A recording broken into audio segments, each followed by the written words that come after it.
Bienvenue sur Bulle de Bonheur, le podcast pour prendre le temps d'être heureux. Je suis Raphaël Defoucault, chercheuse inconditionnelle de Bulle de Bonheur.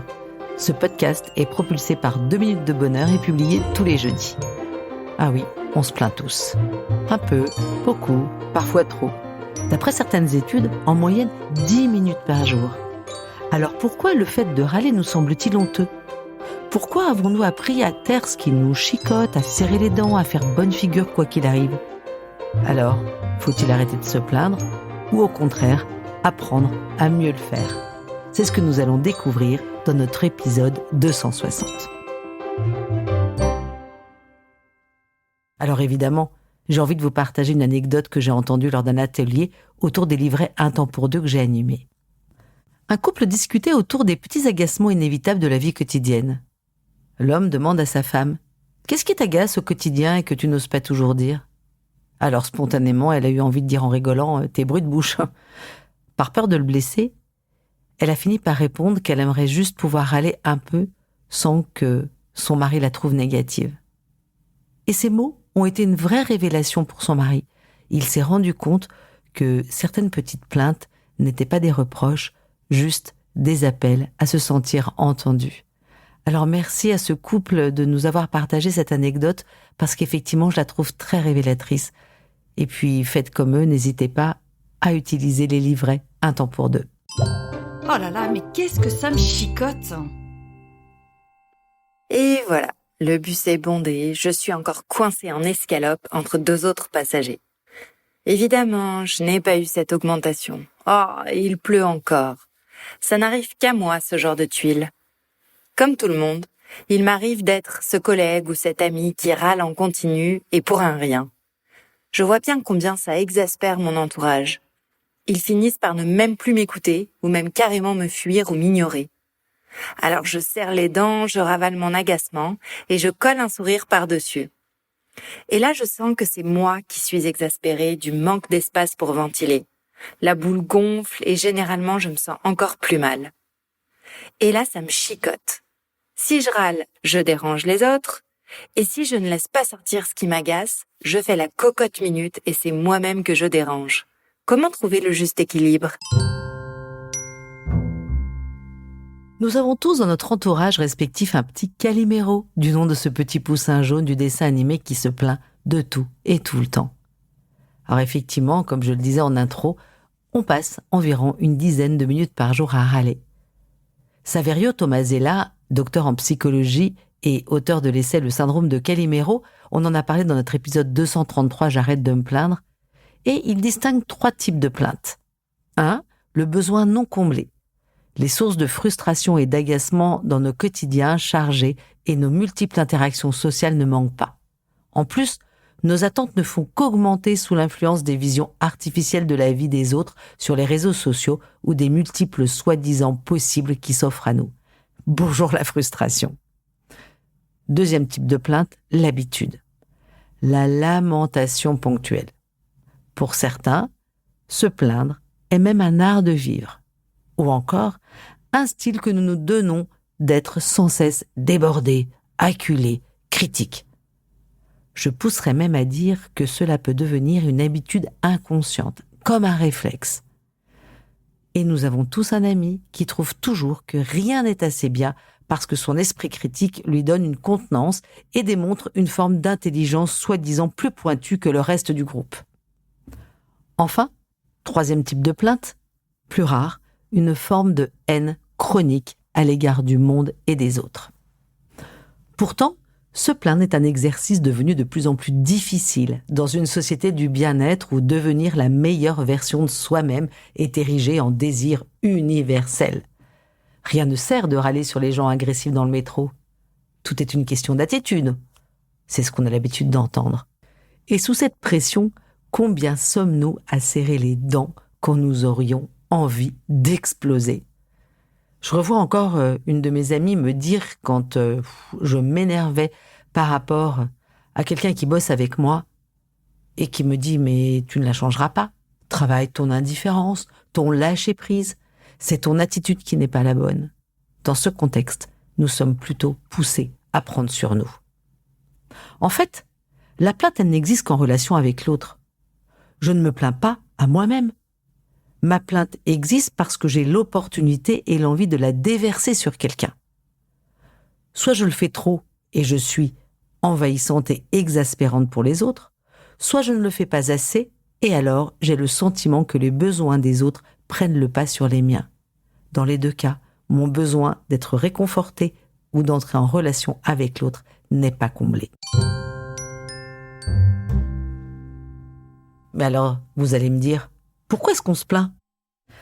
Robin Kowalski, psychologue américaine, a défini les 5 raisons principales qui motivent les gens à se plaindre. On va avoir quelques réponses.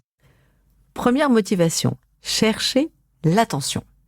Se lamenter sur les réveils nocturnes en raison de la gastro du petit dernier attire l'attention.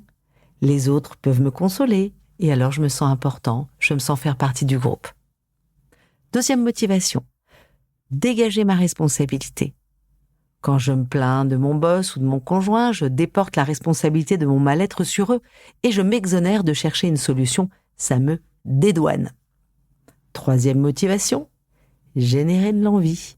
C'est assez insidieux. Cependant, il peut nous arriver de chercher à mettre indirectement en avant nos qualités. « Oh là là, j'ai tellement de travail !» peut sous-entendre que je suis absolument indispensable. Quatrième motivation, chercher des alliés. Se plaindre peut créer une connivence avec les autres. Ça peut être contre quelqu'un, par exemple. Et cinquième et dernière motivation, excuser son manque de performance. En mettant en avant des circonstances atténuantes. « Ah, le métro s'est encore arrêté, c'est vraiment pas de chance. Sans ça, j'aurais été sûrement à l'heure à la réunion. » De nouveau, nous ressentons bien le but ultime de la plainte qui est d'entrer en relation avec l'autre ou de renforcer nos liens sur un terreau négatif. Le négatif, parlons-en justement. Attention, se plaindre nous pousse à nous plaindre toujours plus sous l'effet de la neuroplasticité cérébrale. Je vous en ai parlé dans notre épisode 251 sur les croyances positives.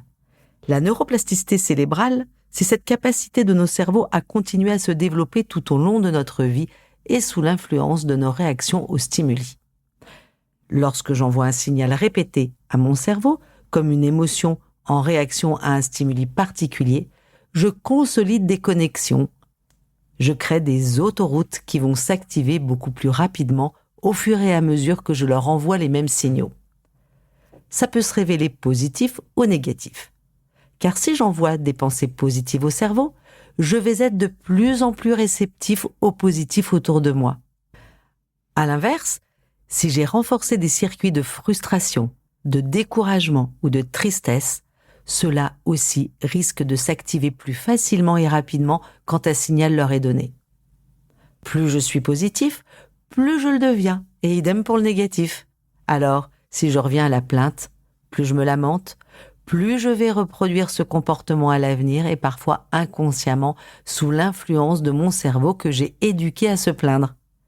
Rappelez-vous aussi que ce mécanisme est d'autant plus fort que notre cerveau a été éduqué pour faire face aux menaces.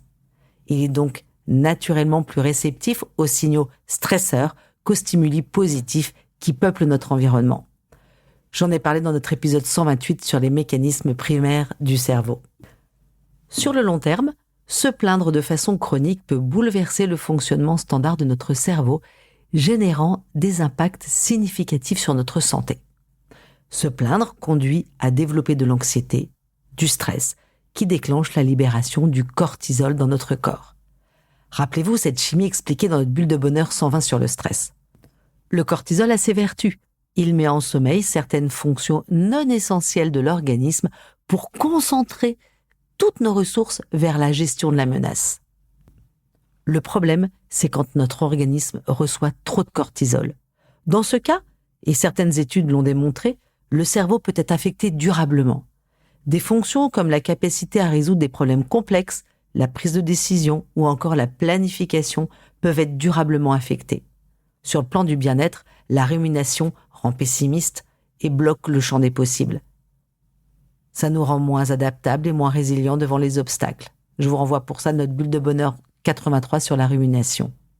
Enfin, dernier danger, et pas des moindres, par le jeu des neurones miroirs, en râlant continuellement, je cours le risque de contaminer mon entourage. D'ailleurs, je vous retourne la question.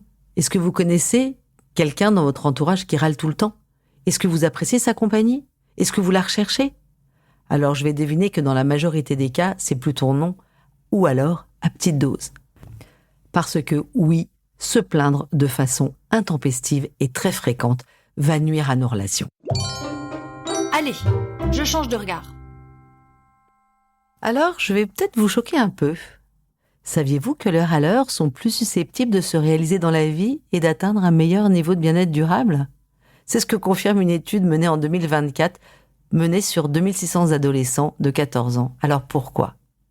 D'abord, se plaindre permet de soulager les sentiments négatifs. Notre quotidien n'est pas fait que de positives attitudes. Et malheureusement, de temps en temps, la positive attitude est érigée en forme de philosophie du développement personnel et cette hyper-positivité est un excès qui voudrait que nous ayons tous la capacité d'être optimistes et de vivre heureux tout le temps et dans toutes les circonstances. Dans ce contexte, le bien-être devient une obligation et que si nous ne l'atteignons pas, alors c'est que nous sommes la source du problème. Alors cette hyper-positivité est donc culpabilisante et elle renforce des schémas négatifs de dénigrement, de manque de confiance en soi et de comparaison. Se plaindre, c'est aussi reconnaître ce qui nous chicote dans notre environnement et ça c'est OK. Se plaindre n'est pas une marque de faiblesse, c'est juste la vie. Et je veux donc considérer la plainte comme une alternative au fait de prendre toujours sur nous, de serrer les dents et les fesses coûte que coûte. D'ailleurs, Robin Kowalski s'est concentrée sur les bénéfices de verbaliser nos sujets d'insatisfaction ou de frustration. Et elle distingue deux types de plaintes salutaires. La première, la plainte expressive, qui permet juste de ventiler, d'évacuer l'émotion négative et son déclencheur en levant le couvercle et en laissant littéralement sortir de nous ce qui nous agace. Et puis la plainte instrumentale, qui permet de se mettre en action pour atteindre un objectif et dépasser un obstacle. Dans les deux cas, se plaindre a la vertu de nous permettre de faire un pas de côté pour prendre du recul sur une situation dérangeante et de poser des mots sur notre ressenti. Cela nous permet aussi de relâcher la pression de la cocotte minute et d'éviter d'exploser ou d'imploser. Et oui, par nature, se plaindre suppose une relation, suppose d'avoir un auditoire pour partager ce qui nous traverse. Or, pour ce faire, nous avons à trouver et poser des mots sur ce qui se passe en nous. Cela peut représenter un effort, pourtant, souvent le fait de verbaliser crée de la fluidité et de la clarté. Le simple fait d'extérioriser remet de l'ordre dans nos ressentis et l'objet de nos lamentations. Mettre des mots est un vecteur de sens qui nous aide à y voir plus clair. C'est un bienfait comparable à ceux de l'écriture dont j'ai déjà parlé dans notre épisode 156. Ça me fait penser à la mère de famille qui le soir se plaint des enfants qui ont été insupportables en fin de journée au retour du boulot. Et le père, très attentionné vis-à-vis de sa femme, lui dit « Mais écoute, prends davantage la babysitter ». Et en fait, la femme qui se sent incomprise, en fait, elle avait simplement besoin d'exprimer ce qu'elle était en train de vivre. Même si la plainte excessive a des méfaits sur l'entourage et sur le lien aux autres, la plainte, de façon raisonnée et raisonnable, renforce au contraire nos relations. Ce peut être dans la petite plainte de tous les jours. Vous aussi, vous avez déjà connecté d'un regard quelqu'un lorsque vous attendiez patiemment, enfin, semi-patiemment au guichet de la poste. Ce peut être aussi en co-ruminant franchement avec nos pairs. Une idée menée par des psychologues de l'université Simon Fraser et de l'université de Sussex ont interrogé 2500 participants et découvert que discuter de nos sources d'agacement impacte positivement notre bien-être. Nous ne parlons pas ici de partager des récriminations excessives et continues. Les chercheurs différencient la discussion de soutien des pleurnicheries obsessionnelles. Dans le premier cas, la discussion de soutien, l'autre est une oreille attentive et constructive qui nous permet de mieux nous comprendre et de progresser vers la résolution du problème. Prenons par exemple le cas d'une femme qui culpabilise souvent parce qu'elle ventile beaucoup auprès de sa collègue sur sa manager et ses défauts qui lui bouffent la vie. Pourtant, elle peut reconnaître qu'après avoir parlé à sa collègue, elle se sent plus patiente, plus capable de passer au travers des 10 000 sollicitations désorganisées de sa boss. Par ailleurs, son estime d'elle-même est renforcée car elle sent qu'elle compte et qu'elle est importante aux yeux de sa collègue qui l'a écoutée. Elle se sent validée. Et son besoin fondamental d'appartenance, identifié par la théorie de l'autodétermination, Je vous renvoie à notre épisode 221 et nourri. Ces échanges avec sa collègue, en fait, la gardent confiante et motivée, elle se sent plus résiliente. Cette discussion de soutien que cette femme a avec sa collègue, même si elle est sur un fond de plainte, est donc positif pour son bien-être, parce qu'elle donne naissance à une véritable amitié sincère et constructive. Râler peut être constructif. Et oui, comment faire pour se plaindre sans tomber dans le piège de la rumination qui enferme notre cerveau dans des schémas négatifs? Alors, Saverio Tomasella a observé 5 critères qui permettent de qualifier une plainte constructive.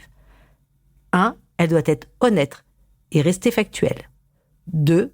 Elle a besoin d'être respectueuse et ne pas constituer une attaque dirigée contre quelqu'un. 3. La plainte doit être constructive dans le sens « que puis-je apporter comme piste de solution ?» 4. Elle est facilitatrice. Elle doit permettre de sortir du conflit, de l'obstacle dans lequel nous nous sentons englués. Et enfin, elle est assertive. Rappelez-vous cette belle attitude dont je vous ai parlé dans notre épisode 256. L'assertivité permet un juste équilibre entre le respect de soi et des autres. C'est ce qui nous permet de sortir d'une situation potentiellement conflictuelle sans mettre à mal sa relation à l'autre. Évidemment, cette approche repose sur quelques prérequis. Je vous invite à être doux et bienveillant avec vous-même. Trop souvent, vous décuplez les effets négatifs de la plainte en vous accusant d'être trop nul de vous plaindre, en culpabilisant de le faire, en vous sentant faible. Trop souvent, vous décuplez les effets négatifs de la plainte en vous accusant d'être trop nul de vous plaindre, en culpabilisant de le faire, en vous sentant faible. Souvent, votre discours intérieur avec vous-même est bien plus dur que les traitements que vous avez avec les autres. Rappelez-vous, soyez votre meilleur ami. Vous pouvez réécouter notre épisode 137 sur la bienveillance.